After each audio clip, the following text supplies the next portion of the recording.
하나님의 구원은 우리를 온전한 사랑의 관계 속으로 이끄시고 그 사랑의 관계 안으로 들어가게 하시는 것입니다.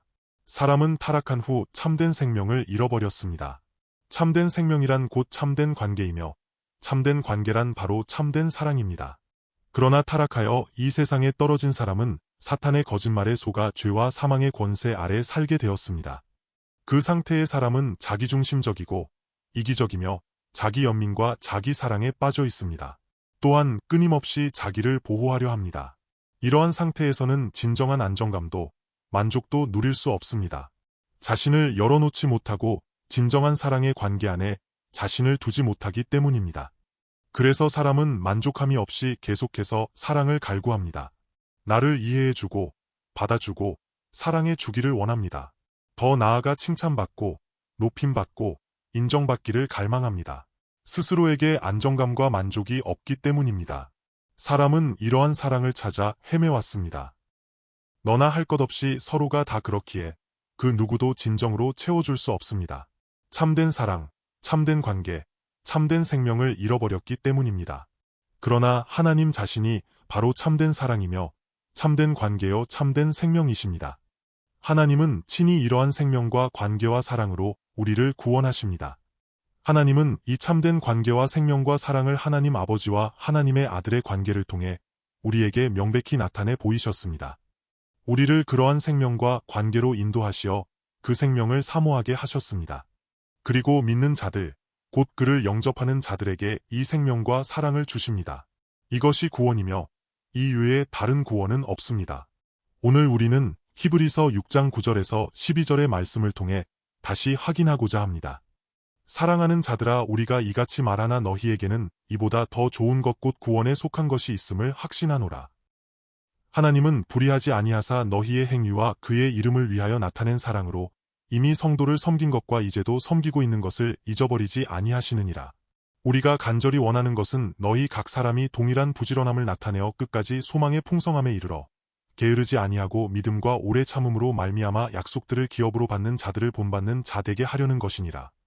앞에서 나눈 히브리서 말씀에서는 특별한 경고가 있었습니다. 하늘의 은사를 맛보고 성령에 참여하며 하나님의 선한 말씀을 경험하고도 만약 이 도를 저버리고 하나님 자신을 거부한다면 그 결말은 너무나 두렵고 가련한 것이라고 했습니다. 앞서 말씀드렸듯이 사람이 타락한 근본 원인은 자기중심성, 즉 나를 주장하는 마음입니다. 그래서 하나님은 우리를 구원하시어 다시 그분의 생명관계 안으로 데려가시는데 이것이 바로 하늘의 은사를 맛보는 것입니다. 이 하늘의 은사란 다름 아닌 하나님의 사랑입니다. 주님은 진정으로 우리를 위해 이 몸된 교회와 형제자매들을 예비하셨습니다. 하늘의 은사를 맛본다는 것은 단순히 나 혼자 있는데 하나님이 하늘 문을 열고 말씀하시는 관계를 뜻하는 것이 아닙니다. 성령께서 각 사람에게 역사하시어 각자가 성령의 인도와 감동으로 하나님 앞에 나오게 하시고 동시에 하나님이 예비하신 교회의 지체인 형제자매들과 함께하게 하시는 것입니다. 진정한 만족과 사랑의 경험은 오직 그리스도의 몸된 관계 안에서만 가능합니다. 하나님이 나를 어떻게 사랑하십니까? 한 형제나 자매를 통해, 즉 관계를 통해 사랑하십니다. 이것이 하늘의 은사를 맛보는 실제입니다. 성령에 참여하는 것도 마찬가지입니다. 성령은 사랑의 영으로 부어지며 하나님 아버지와 하나님의 아들의 관계, 즉 참된 사랑의 관계와 생명을 우리에게 나타내십니다. 그 사랑의 관계 안에서 우리는 비로소 만족과 안정감을 느끼고 서서히 마음을 열어 그 사랑을 받아들이게 됩니다. 이렇게 마음이 계속 열릴 때 우리는 하나님의 성호와 그분의 말씀을 더 깊이 깨닫게 됩니다. 오늘날 왜 많은 이들이 하나님의 말씀을 깨닫지 못하고 방황할까요? 공동체 안으로 들어왔음에도 이 관계를 진정으로 누리지 못하면 말씀을 온전히 받아들일 수 없기 때문입니다. 왜 자꾸 마음이 딴 데로 가고 집중하지 못할까요? 혼자 있기 때문입니다. 혼자 있으면 마음이 흩어지기 쉽습니다. 그때 사탄에게 기회가 생깁니다. 사탄은 당신을 낚아채려 합니다. 계속 믿어야 할지, 믿으면 안 될 것 같은 두려운 마음을 심어줍니다. 이런 일은 당신이 관계 속에 있지 않을 때, 마음이 흩어져 자기 안으로 숨어들 때 일어납니다. 스스로 긴장하고 자기를 보호하려 할 때 사탄이 다가와 당신을 먹잇감으로 삼으려 합니다. 그것이 위험입니다. 그래서 오늘 본문은 이렇게 말합니다. 사랑하는 자들아, 우리가 이같이 말하나 너희에게는 이보다 더 좋은 것 곧 구원에 속한 것이 있음을 확신하노라. 사랑하는 여러분, 이 사랑은 사람의 사랑이 아니라 하나님으로부터 오는 사랑입니다. 우리가 어떻게 구원을 받습니까? 그분의 사랑 때문입니다. 그분이 우리를 사랑하셔서 우리를 대신해 죽으시고 우리를 이 생명과 사랑의 관계 안으로 들여보내 주셨습니다. 우리가 이렇게 엄중히 말하는 이유는 강조하기 위해서입니다.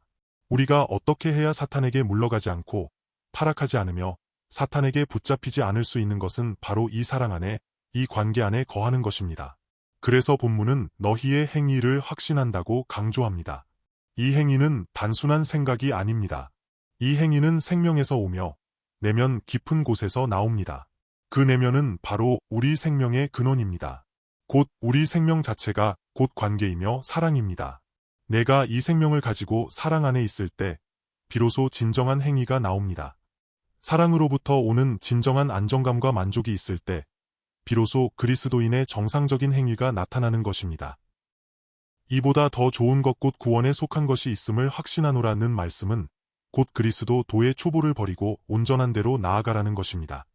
구원이란 그분의 죽으심으로 우리가 하나님과 화목하게 된 것입니다. 화목하게 되었다면 그분의 살으심으로 말미암아 구원을 받습니다. 즉, 그리스도의 생명, 하나님의 아들의 생명이 내 안에서 실제가 되는 것이 구원입니다. 우리는 지금 이 생명에 가까워지고 있습니다. 그러므로 우리는 단지 거의 구원에 머무는 자들이 아닙니다. 그러나 아직 많은 사람들은 거의 구원의 단계조차 아직 이르지 못한 이들이 많습니다. 그것은 매우 위험합니다. 왜냐하면 오직 그리스도만이 승리하시기 때문입니다. 베드로를 보십시오. 그는 모든 것을 버리고 주님을 따랐습니다. 다른 제자들도 마찬가지였습니다. 주님이 자신을 진실로 사랑하시는 것을 보았기에 주를 위해 죽겠다는 강력한 열망과 결단이 있었습니다. 오늘날 주를 따르는 이들 중에 어떤 위험이 닥쳐도 주님을 부인하지 않겠다. 죽음이 닥쳐도 끝까지 사랑하겠다고 결단하고 고백하는 이가 얼마나 됩니까? 베드로는 그렇게 했습니다. 하지만 사람의 생명으로 그것이 가능했으며 자기 힘으로 해냈습니까? 아닙니다. 오직 하나님의 아들만이 말씀하실 수 있습니다. 이 세상에 임금이 오겠음이라 그러나 그는 내게 관계할 것이 없으니 오직 내가 아버지를 사랑하는 것과 아버지께서 명하신 대로 행하는 것을 세상이 알게 하려 함이로라. 이 보배로운 하나님의 아들의 생명만이 승리할 수 있습니다. 이 생명이 곧 구원입니다. 이 생명만이 사탄을 꺾고 세상을 이기며 사람의 모든 한계를 초월합니다. 구원은 단순히 세상적인 문제를 해결받는 차원이 아닙니다. 어려운 일이 생겼을 때 누군가 도와줘서 살았다 하는 그런 수준이 아닙니다. 구원은 사람 생명의 수준을 완전히 초월하여 세상을 이기는 하늘의 생명이 나타나는 것입니다. 바울은 성도들의 간구와 성령의 도우심으로 자신이 결국 구원에 이를 것을 믿는다고 했습니다. 그에게 구원은 하나님의 아들의 생명이 자신을 통해 온전히 나타나는 것이었습니다. 그 생명을 향한 갈망이 실현되는 것이 곧 구원이었습니다. 히브리서 저자도 그들을 격려합니다. 너희의 행위는 주를 배반하고 타락할 위험보다 훨씬 강하다. 너희의 생명은 이미 주님의 생명에 거의 다다랐다. 하나님은 불의하지 아니하사 너희의 행위와 그의 이름을 위하여 나타낸 사랑으로 이미 성도를 섬긴 것과 이제도 섬기고 있는 것을 잊어버리지 아니하시느니라. 여기서 그들을 격려하는 이유는 하나님이 공의로우시기 때문입니다.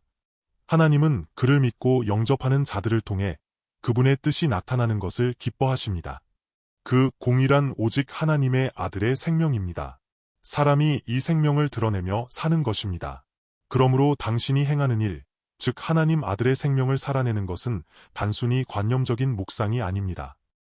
주님은 어느 한 곳에 앉아 아무것도 안 하고 묵상만 하시지 않으셨습니다. 그분은 성육신하신 순간부터 쉬지 않으셨습니다.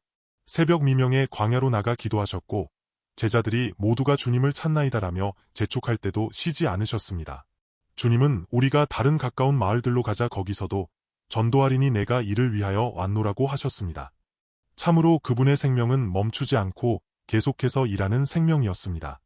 여러분이 하는 일, 즉 주님이 하셨던 그 일은 누구의 일입니까? 바로 하나님 아버지의 일입니다. 내가 진실로 진실로 너희에게 이르노니 나를 믿는 자는 내가 하는 일을 그도 할 것이요 믿는 자는 주님의 생명의 역사를 이어받아야 합니다. 주님이 땅에서 아버지를 영접하여 아버지가 일하시게 순종하셨듯 우리 그리스도인도 주님의 생명을 영접하여 하나님의 아들이 내 안에서 일하시게 해야 합니다. 여러분이 행한 일은 곧 그의 이름을 위하여 나타낸 여러분의 사랑입니다. 원문에는 그의 이름을 위하여, 하나님의 아들의 이름을 위하여, 그리고 여러분 자신이 나타낸 사랑을 위하여 행한 일이라고 합니다. 왜 우리 자신을 위하는 것이라고 합니까? 왜냐하면 우리는 모두 그리스도의 몸이기 때문입니다. 만일 내가 내 몸의 지체를 돌보고 음식을 먹여주며 무엇을 고친다고 한다면 이것은 곧 다른 사람을 위한 것입니다. 그분의 사랑은 이웃을 내 자신과 같이 사랑하는 사랑입니다. 우리는 한 몸이기에 지체에게 행한 것이 곧 나에게 행한 것입니다. 지체가 나의 일부인데 그를 위해 하는 일은 사실 나를 위한 일입니다. 우리의 사랑은 이기적인 나를 넘어선 공동체적인 우리의 사랑입니다. 그곳에는 나를 알아달라는 마음이 없습니다. 나는 죽었고 오직 우리가 있을 뿐입니다. 하나님이 곧 우리이시기 때문입니다. 이렇게 서로 사랑하는 것이 그분의 이름을 위하는 일입니다. 그분의 생명이 우리를 통해 나타나야 하기 때문입니다. 아버지를 사랑하고 이웃을 사랑하는 생명이 정상적인 생명입니다. 종교적인 의무감으로 성경에 사랑하라 했으니 저 사람이 밉지만 내가 억지로 사랑을 베풀어 봉사하겠다는 것은 내가 하는 일입니다. 나는 너보다 나으니 내가 너를 사랑해 주겠다는 식의 교만이 깔려 있습니다. 그런 방식은 진정한 섬김이 아닙니다. 한 몸의 개념이 없습니다. 그러다 보니 내가 이렇게 사랑을 베풀었는데 애 고마워하지 않느냐며 서운해하고 화를 냅니다. 내가 얼마나 영성 있고 사랑이 많은지 드러내려 할 뿐입니다. 그것은 부자연스럽고 섬김을 받는 사람도 괴롭게 만듭니다. 육신의 힘으로 하는 종교 활동에는 참된 기쁨과 만족이 없습니다. 그의 이름을 위하여 한다는 것은 우리가 그분을 영접하여 그분의 사랑이 내 안에 흐르게 하는 것입니다. 내가 형제를 사랑하는 것은 나의 힘이 아니라 내 안의 사랑의 전문가이신 하나님의 아들이 하시는 것입니다. 사람의 육신이 원수를 사랑할 수 있습니까? 절대로 불가능합니다. 그러나 주님의 사랑은 가능합니다. 그분의 생명이 내 안에 있다면 원수는 더 이상 원수가 아닙니다. 이미 성도를 섬긴 것과 이제도 섬기고 있는 것을 보십시오. 초대 교회 당시 핍박받는 상황에서 성도를 섬기는 일은 매우 위험했습니다. 원수들이 밀고를 강요하고 가족을 배신하게 하는 살벌한 환경이었습니다. 그러나 그들은 굴하지 않았습니다. 죽음을 무릅쓰고 서로 사랑했습니다. 당시 복음을 전하던 이들은 모두가 전도자였습니다. 지금도 마찬가지입니다. 성경은 너희는 택하신 족속이요 왕 같은 제사장들이라고 합니다. 우리 모두가 전도자입니다. 전도자가 각지를 다닐 때 누군가는 그들을 영접하고 섬겨야 했습니다. 그 섬김은 위험했습니다. 하지만 그것은 사람을 대접하는 것이 아니라 하나님의 아들을 영접하는 일이었습니다. 그것이 곧 자기를 사랑하는 일이며 성도 간의 완전한 사랑 안에서 누리는 만족입니다. 이러한 관계 안에 있을 때 사탄에게 낚여갈 위험이 사라집니다. 왜 믿음이 흔들리고 의심이 생기며 집중하지 못합니까? 관계를 의심하기 때문입니다.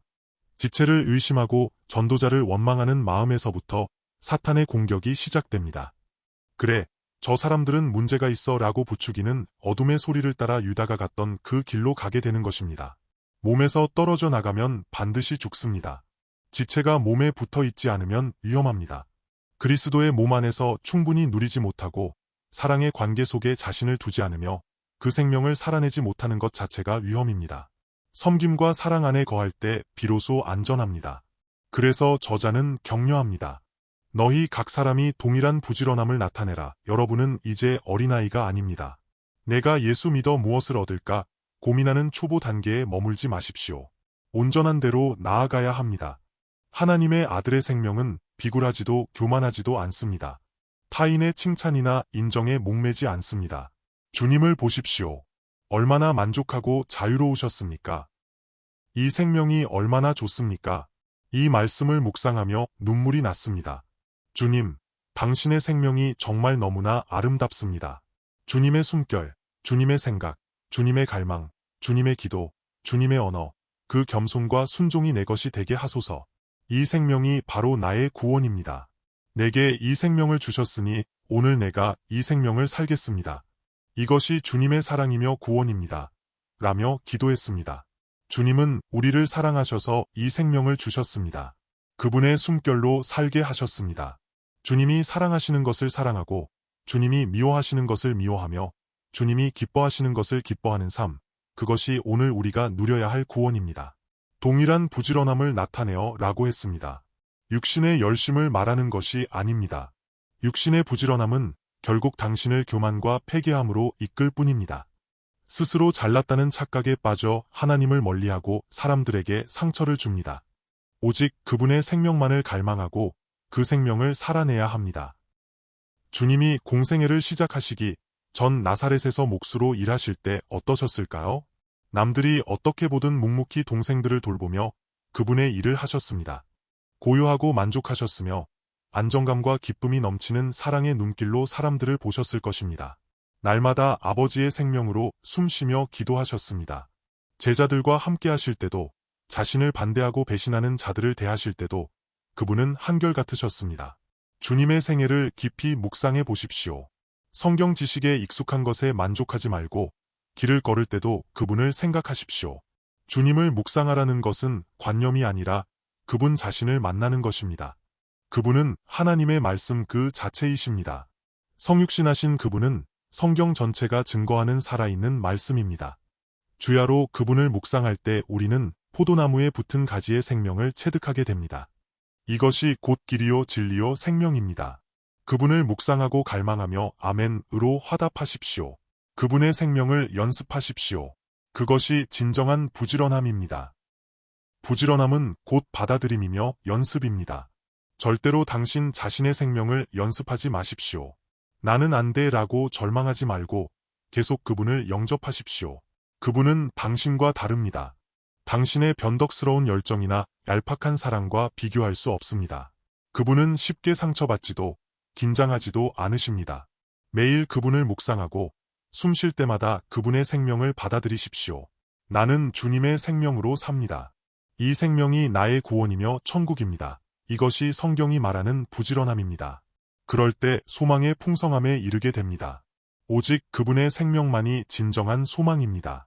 육신의 힘으로 일하다 지치고 스트레스 받으면 소망이 사라집니다. 하지만 주님은 다릅니다. 그분은 우리를 끝까지 소망의 풍성함에 이르게 하십니다. 이 소망이 끝까지 간다는 것은 결국 그 소망이 실제가 되고 성취된다는 뜻입니다. 끝까지 말입니다. 적당히 이만하면 됐다 하는 정도가 아닙니다. 이 소망은 반드시 실현됩니다. 이것이 곧 구원에 이르는 길입니다. 우리는 부지런해야 합니다. 생명이 우리 앞에 와 있습니다. 주님은 우리를 불쌍히 여기셔서 이 보배로운 생명을 계시해 주셨습니다. 매일 그 생명을 보고 받아들이고 부지런히 살아내십시오. 이 소망이 내 삶에서 완전히 구현되어 이 생명이 나에게 너무나 자연스럽다 라고 느껴질 때 진정한 자유를 누리게 됩니다. 이것이 우리가 바라는 구원입니다. 이것이 우리를 위해 예비된 구원이며 독생자를 주신 하나님 아버지의 갈망입니다. 우리 안에 우리 주님의 생명이 온전히 나타날 때 아버지가 영광을 받으십니다. 너희가 열매를 많이 맺으면 내 아버지께서 영광을 받으실 것이요. 주님은 포도나무요 우리는 가지입니다. 가지가 포도나무에 붙어있는 것 외에 다른 살 길이 있습니까? 없습니다. 포도나무의 생명을 흡수하여 그 생명을 드러내고 열매 맺는 것, 그것이 유일한 길입니다. 주님이 사시는 방식이 곧 우리의 유일한 살 길입니다. 아버지는 오직 아들을 통해서만 영광을 받으십니다. 죄인은 하나님의 영광에 이를 수 없기 때문입니다. 우리의 육신은 모두 죄인이며 하나님의 영광을 가릴 뿐입니다. 오직 내 안에 아들의 생명이 나타날 때만 하나님이 영광을 받으십니다. 게으르지 아니하고 라는 말은 적당한 만족에 머물러 멈추지 말라는 뜻입니다. 육신으로 퇴보하지 마십시오. 믿음과 오래 참음으로 말미암아 약속들을 기업으로 받는 자들을 본받으라는 것은 계속해서 주님을 받아들이라는 뜻입니다. 믿음은 곧 포도나무와 가지의 관계가 실현되는 것입니다. 계속해서 숨쉬고 계속해서 그분의 생명을 받아들이는 것이 믿음입니다. 이 믿음은 단순히 나를 도와주시겠지, 병 고쳐주시겠지 하는 기복적인 수준이 아닙니다. 아버지께서는 이미 우리의 필요를 다 아십니다. 우리는 먼저 그의 나라와 그의 의를 구해야 합니다. 즉, 나의 필요를 구걸하는 것이 아니라 포도나무와 가지의 관계 속에 깊이 들어가는 것이 핵심입니다. 내 몸이 어떻든, 생활이 어떻든 그것은 부차적인 문제입니다. 아버지의 영광이 내게 나타나는 것이 곧 구원입니다. 그러므로 나의 유일한 소망은 아들의 생명이 내 안에서 성취되는 것입니다. 가지가 간절히 수분을 흡수하듯 주님의 생명을 갈구하는 것, 그것이 우리의 믿음입니다. 오래 참음은 지속적인 갈망입니다. 무언가를 배우고 성취하는 데는 시간이 걸립니다. 연습에는 인내가 필요합니다. 인내는 생명의 은사입니다. 비유하자면 포도나무의 수분과 영양이 가느다란 가지에 한꺼번에 쏟아지면 가지가 터져버릴지도 모릅니다. 그래서 나무는 가지의 크기에 맞춰 서서히 영양을 공급합니다. 우리도 마찬가지입니다. 처음에는 이 생명이 무엇인지 잘 모를 수 있습니다. 충분히 성장하지 않은 상태에서 너무 큰 것이 닥치면 감당할 수 없습니다. 생명도 단계가 있습니다. 우리가 얼마나 흡수하고 소화하며 살아내느냐에 따라 더 큰 것을 감당할 수 있게 됩니다.